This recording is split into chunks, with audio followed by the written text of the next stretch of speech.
Moving now to Commitment 2010, three main candidates are looking to fill the vacancy of Honolulu prosecutor following Peter Carlisle's decision to step down from the position to run for Honolulu mayor. We'll be interviewing all three candidates on our show throughout the week, and joining us now is State Labor Director and candidate for City Prosecutor Darwin Ching. Darwin, thanks for joining us this morning. Good morning. I need to correct you. I was a State Labor Director, but I resigned on June 15th to run for this office. Sure. Darwin, there are a lot of candidates in this race who have a lot of experience. What makes you more qualified versus the other candidates here?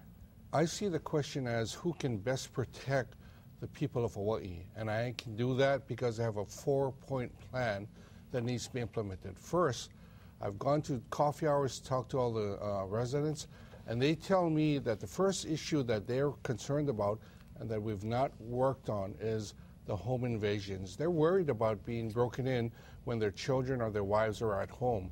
We need to protect them, and we can do that in two ways. First, we can ask the deputies right now to say at sentencing for any burglar who breaks in when someone's home that they should get the maximum penalties. That's the first thing. Secondly, we should change the law to make it stiffer in terms of the penalty. The other three things that I would do, and I'll do it real quickly, excuse me, is we need to target the drug dealers and the suppliers and break up the drug homes. And we can do that real quickly as they did in Portland. They did community search warrants. They got an 85% success rate in closing down the drug houses. The third thing I would do, and I'd hit the ground running, would be to start a public corruption unit. And that's because the Gail Bailey case, you remember that, you reported that. That was a lady who stole $400,000 from the city. The prosecutor's office agreed to no jail. And so the judge ordered that she pay back the $400,000, $200 a month over the next 166 years.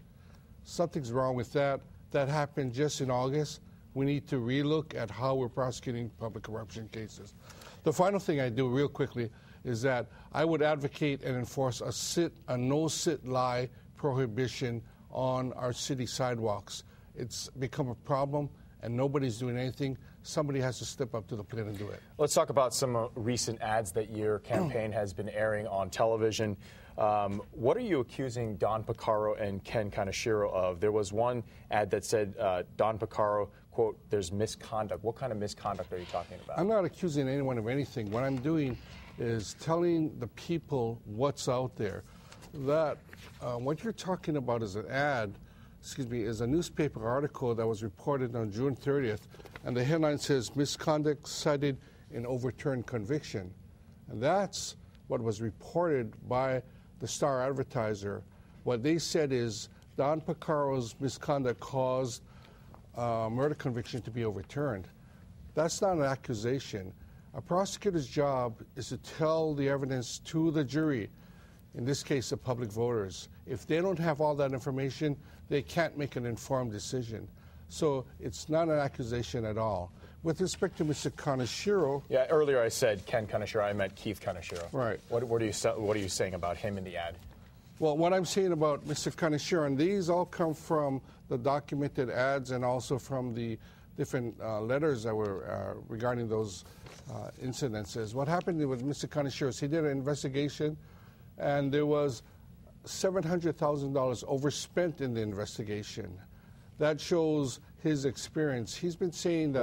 Why the need to go negative, though? It seems like these campaign ads are negative. You can call it negative. I call it giving the public voters the evidence. They make the decision. We need to trust them with the evidence, and they, in their own judgment, will decide what's to be done. Okay, Darwin, I appreciate your time this morning, and I wish you the best of luck this week. Okay. Appreciate it. Thank you very much. You can watch this interview and other segments from our show at this morning's section on our website, KITV.com.